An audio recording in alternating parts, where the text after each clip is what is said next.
Tanya Barnett Show.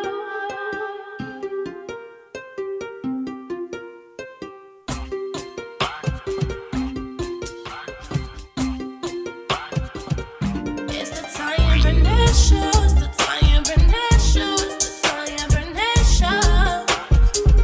It's the Tanya. When we talk about real things, talk about life things. The 21st century woman gotta get right. Entrepreneurship, motherhood, marriage, divorce, dating, healthy living, and thriving, of course.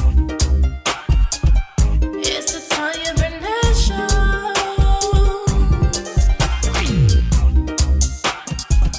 It's the Tanya Barnett Show. Hey there, this is Tanya Barnett, the host of the Tanya Barnett Show, where we discuss the unique challenges of the 21st century women. So buckle up and get ready, sister, to get your life right. It's the Tanya Barnett Show. It's the Tanya Barnett Show. It's the Tanya Barnett Show. It's the Tanya. Hey everybody, this is Tanya Barnett, your host of the Tanya Barnett Show. I am so excited that you decided to stop by today. Make sure you share this out. If you're catching this on YouTube, make sure you share this with your friends and family. Subscribe. Make sure you let people know about the Tanya Barnett Show, where we talk about all things that pertain to the 21st century woman and our unique challenges.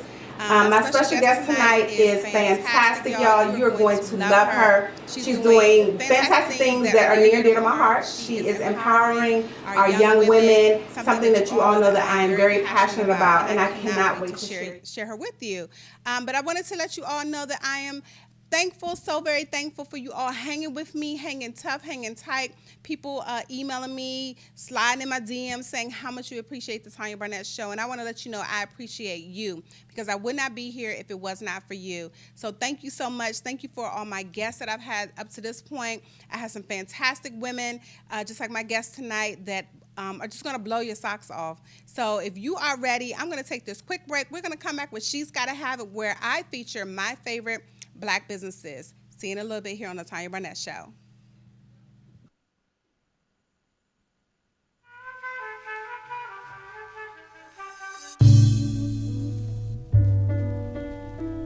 Listen Vision, Listen Vision, DC's #1 recording studio.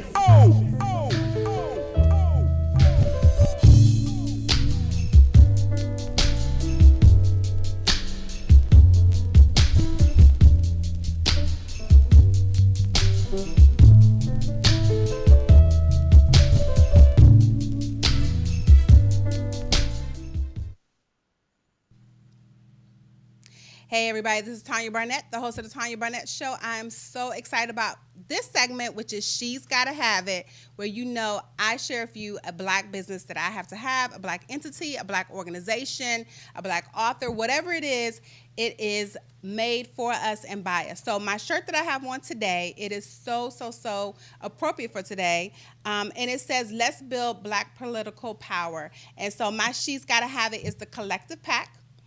This is run by Stephanie and Quentin James. They're right here in the D.C. area. And what they do is they support Black political candidates. They actually help you if you are running for office, if you're looking to fundraise, if you're want information on how to run a campaign, if you want to volunteer, if you want to know more about the political process, you want to connect with Stephanie and Quentin James with the Collective PAC. So that is my She's Gotta Have It. I am looking at possibly putting my hat in the ring in Charles County, so I'm very excited about that. And so I've already reached out to Stephanie and Quentin, gotten some information. So I'm really excited about what they're doing for us. And the fantastic thing about it is if you go on their website, you'll actually see candidates that they've supported, that they've fundraised for, and a lot of those candidates have won. So I'm really excited about the Collective PAC. collectivepac.org. It is for people of color. So if you know of anyone that's running on a local level, all the way up to a Senate seat, they will support you for judgeship. If it's for a mayor, a city council, whatever it is, they will support you. But you have to be active and support other people as well. So make sure you check out Collective PAC. That is my She's Gotta Have It. So right after this really quick break, I'm going to bring back my special guest tonight. You're going to be so excited. So don't go anywhere. Grab your favorite beverage and meet me right here in a few seconds here on the Tanya Barnett Show.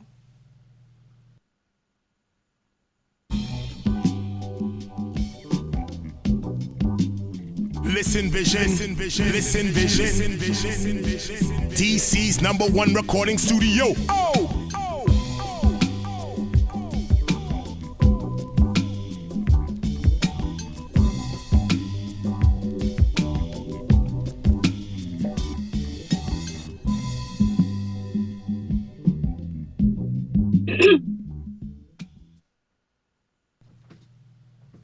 Hey, welcome back to the Tanya Barnett Show.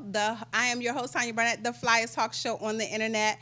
My special guest tonight is fantastic. She is doing some great things regarding our young women. She is preparing them for future, and we're going to be talking about that today, how to prepare our daughters for leadership in the 21st century, because it's different, y'all. It is different.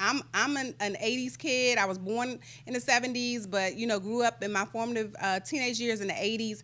It is totally different, okay? And so she is going to give you some tips and tools on how to prepare your daughters for leadership in the 21st century. So without any further ado, my special guest tonight is none other than Miss Tiffany Gill. Thank you, Tiffany, for joining me.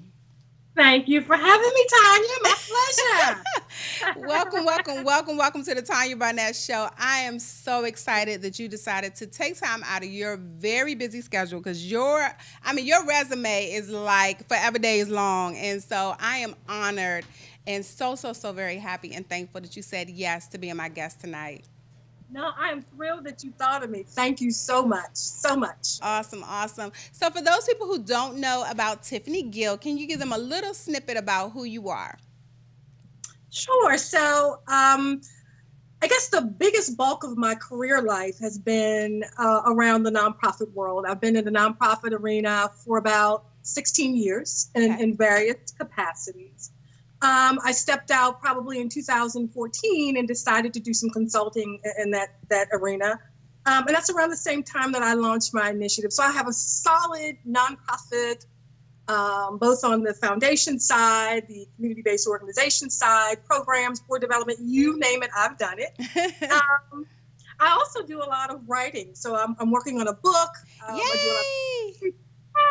Yeah, girl, that's a tough story. But yes, that's in 2019. I do a lot of public speaking around not only the nonprofit world in general, but specific to Black women and girls. So that's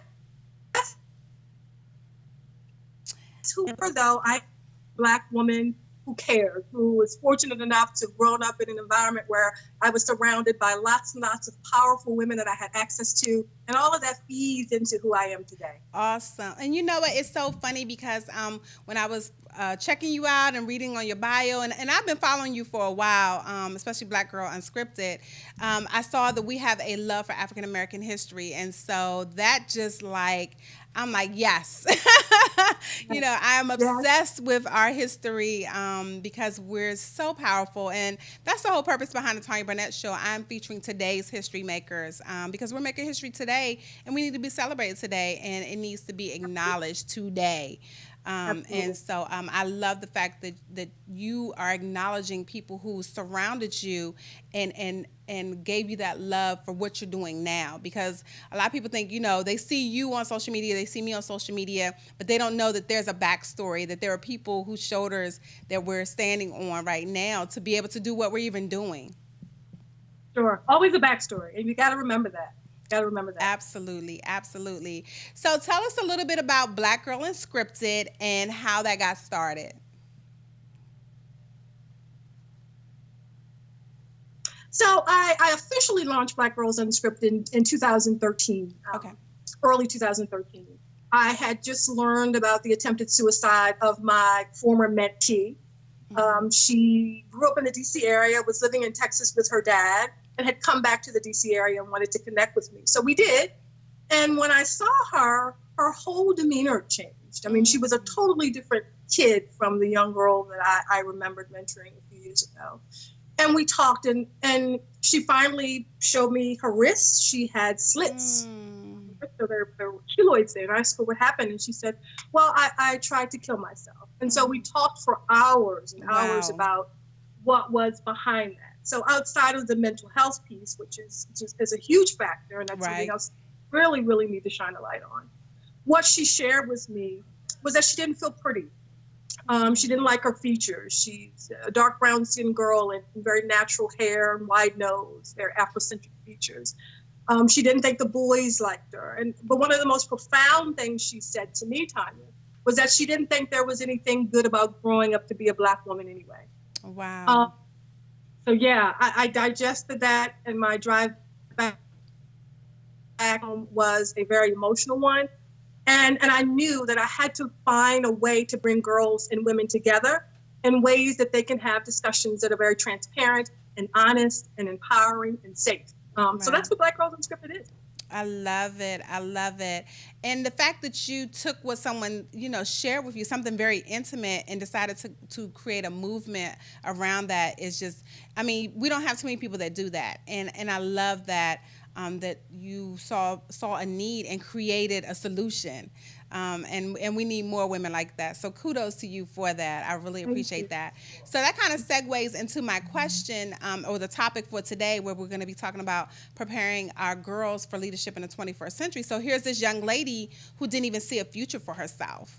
So what are some tips that you would give to a parent, I would say of a young adolescent girl or maybe high school age, a few tips as to how they can, number one, help their daughters begin to feel valuable. I think a lot of that comes from home. That's something my husband and I try to make our daughter feel valuable.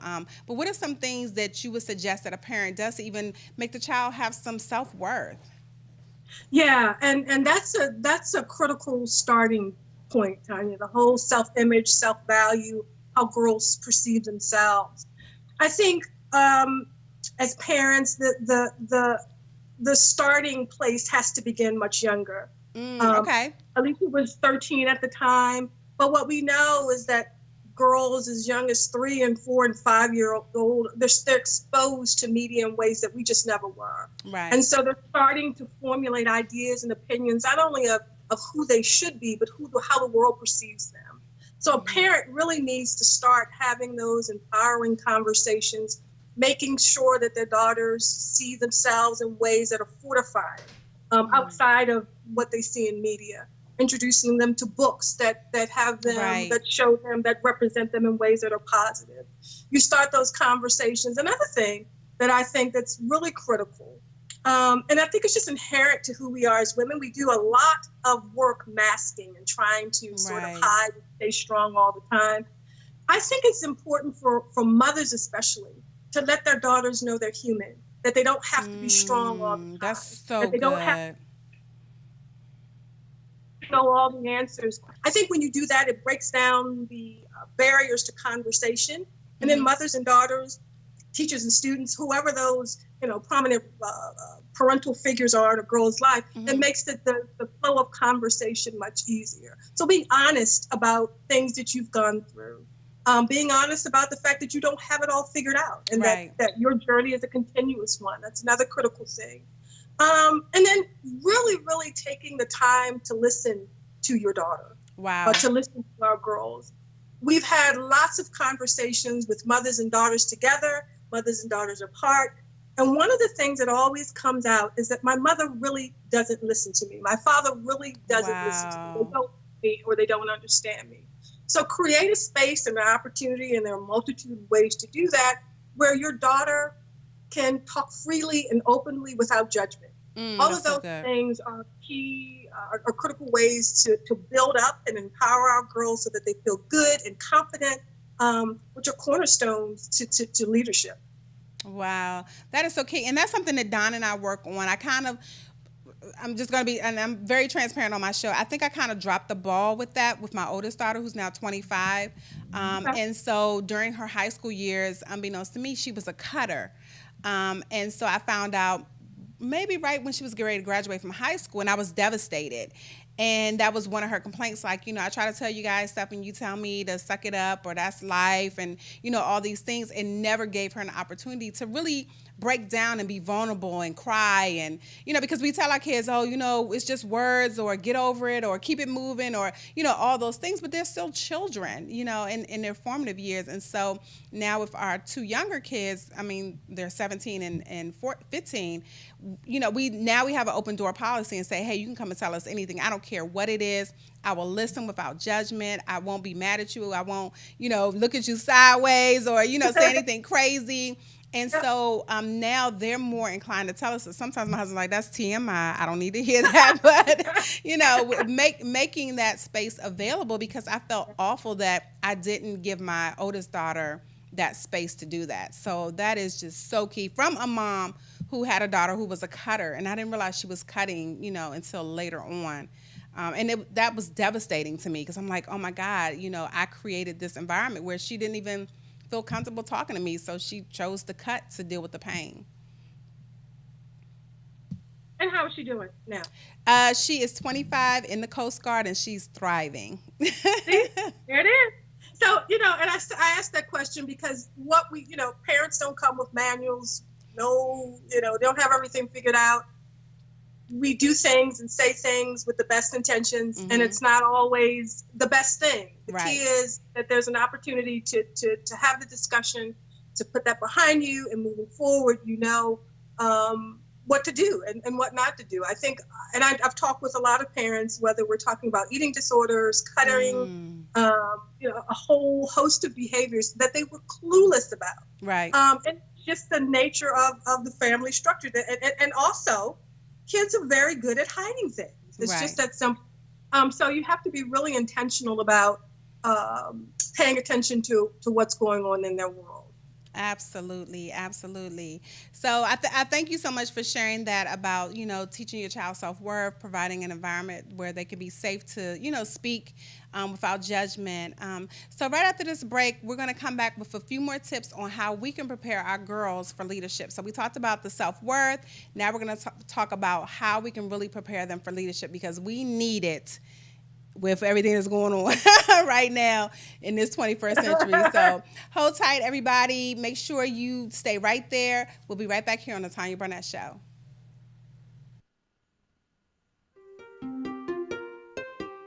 Listen vision, listen vision. DC's #1 recording studio.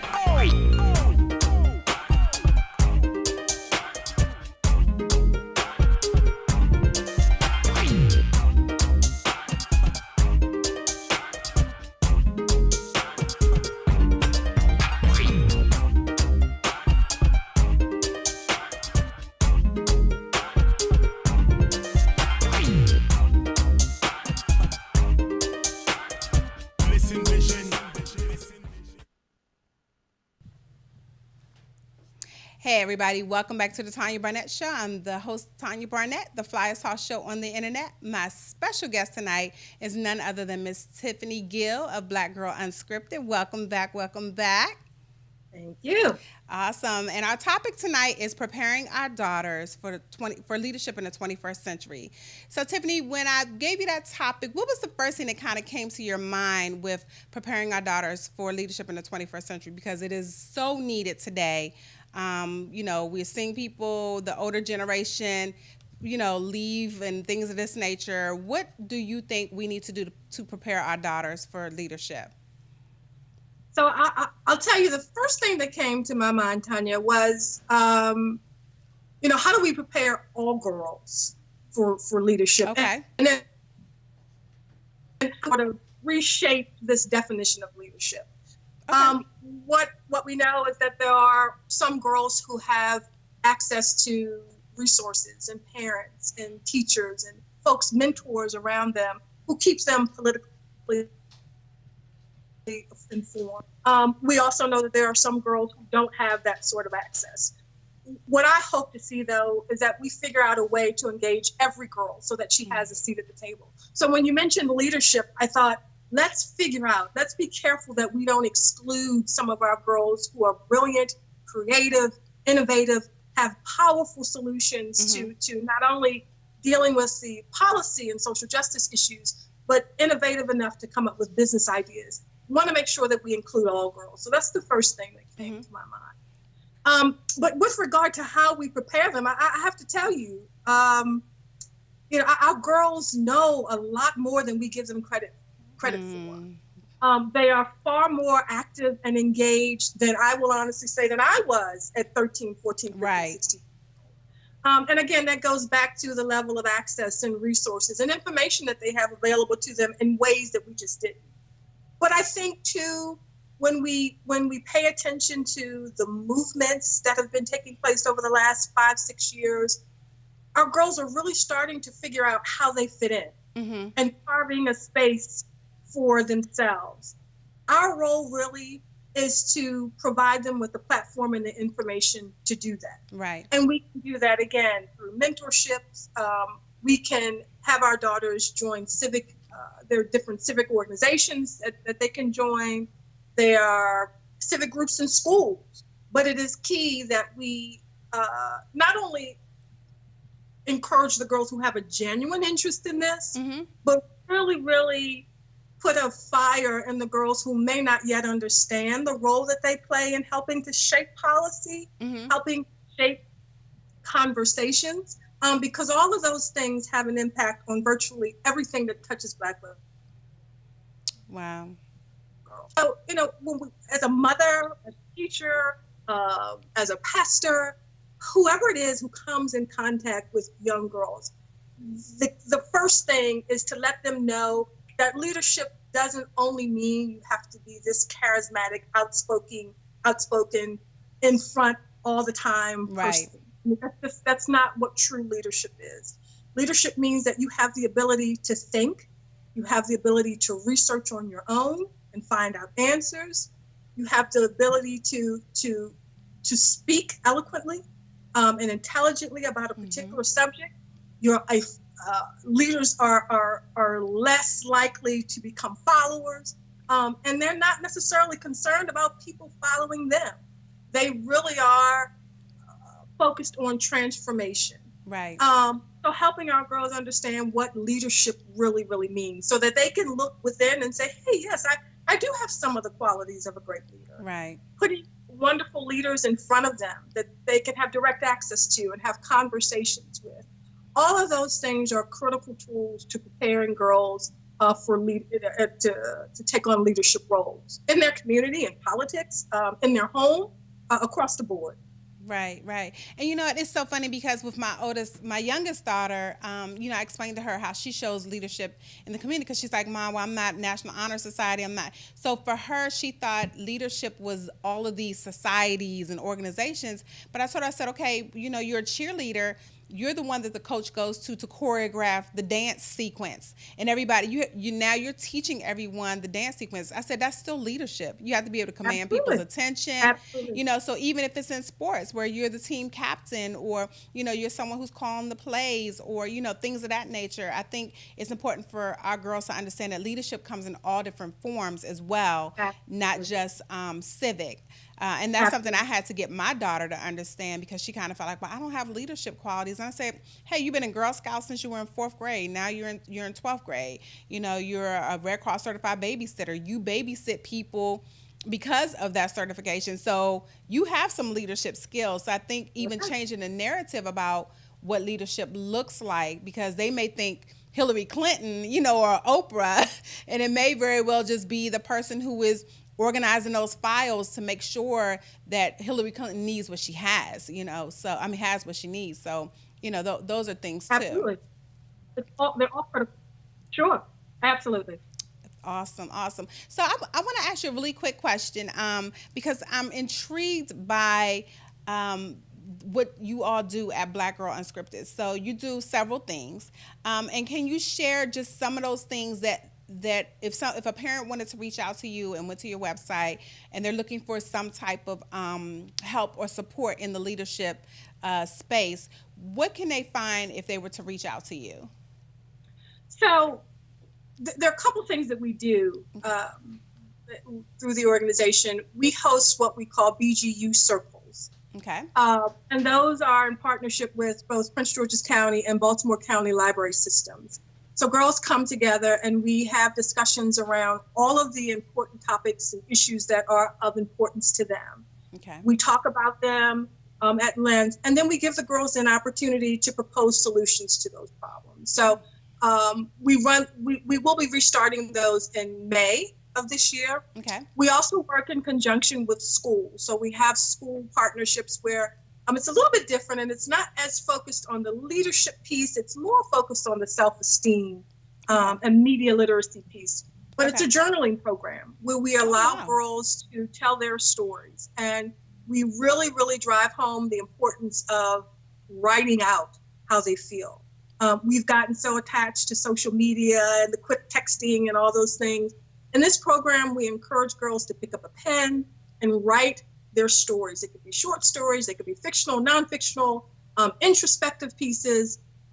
As a way of healing and dealing with some perhaps emotional turmoil. And that's been a very successful program. We also have our intergenerational programs that we call Cupcakes and Conversations, where we have women and girls in the same space, again, talking about important issues, feeding off of one another, listening to one another, learning from one another. And that, again, is another way to get girls excited about the possibilities that they have. We have 2 professional speakers as part of those series. So say, for example, if you're interested in politics, we've had a politician come and speak to girls about what that political career really looks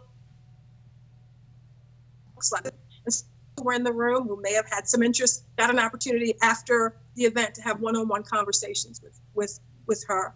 And we mirror those across the city. We will be relaunching our BGU ambassador program, where we're asking women to host these cupcakes and conversations in their respective cities.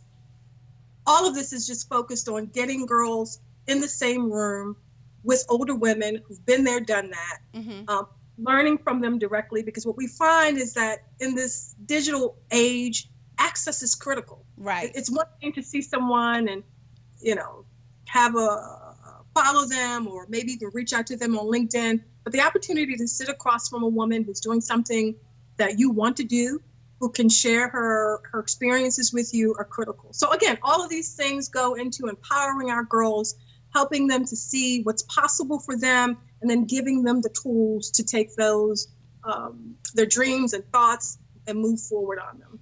I absolutely love that. I love the whole cupcakes and conversations. So please consider me. I'm down in Charles County. I don't know if you guys, would consider coming down to the Waldorf area, but I would love to. We will, and let's talk about that. Okay, awesome. I would love to host that. That would be fantastic. Wow. Oh, you said a mouthful. And I'm sitting here like learning. I'm like, oh my gosh, that's great. So how do you think, as parents and as women, how can we prepare our daughters, and I'm kind of digressing a little bit because of something that you said about social media and things of that nature. How can we prepare our daughters so that they're not becoming part of the Me Too campaign? What conversation should we start with that? Because I know that's huge right now, the Me Too and the Time's Up. What can we do now with our daughters so that 20 years from now, they're not saying Me Too as well? Yeah. Tanya, I had a conversation with someone, a similar conversation earlier today. And I think, let me just preface it with this. I think part of the larger conversation really needs to happen with men and boys, right? We can't do this as women, as caregivers, as birth mothers, to prepare our daughters, to have them pay attention, to not find themselves in situations that could be potentially dangerous. But the larger conversation, when sexual assault, it needs to happen in tandem with our men and boys. So that's the first thing I'll say. We tend to put a lot of the pressure and responsibility on women to keep themselves safe. And we should. Let me be clear on that. But there's a whole other side of this conversation that I don't see happening nearly as much. And that is, what are our men telling the boys? What messages are they giving and not giving with regard to how we treat women Right. and boundaries. Right. But having said that, I think it is important that we teach our daughters what consent means, Right. the actual meaning of consent. I was part of another podcast, and they had women who were from the age of 12 to 66, Mm-hmm. and not one of them, Tanya, really had an of what consent means, right? So your daughter can say yes. 2 seconds later, she can say no, and no is it, right? Right. That's that whole yes has changed. So how we teach our daughters to say no, their understanding of consent is critical. Recognizing when sexual assault has happened, you know, that it looks a number of different ways. It can be anything from someone, you know, touching you or saying things that make you feel uncomfortable, on to, you know, more aggressive and more physical attacks against women. So understanding what sexual assault looks like, Mm-hmm. who you can trust to come to with that, Right. and why you should feel comfortable coming to them with what you've experienced. All those things are critical. We tend to, there's a lot of shame that Mm-hmm. comes along with assault.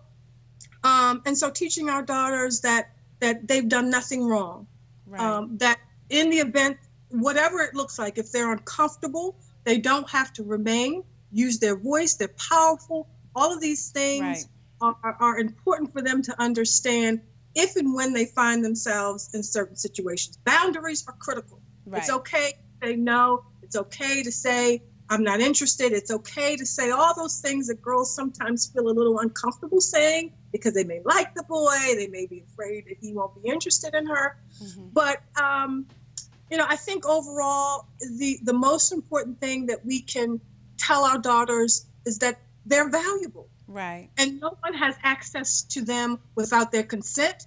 And then further understanding what consent really means. Right. Wow.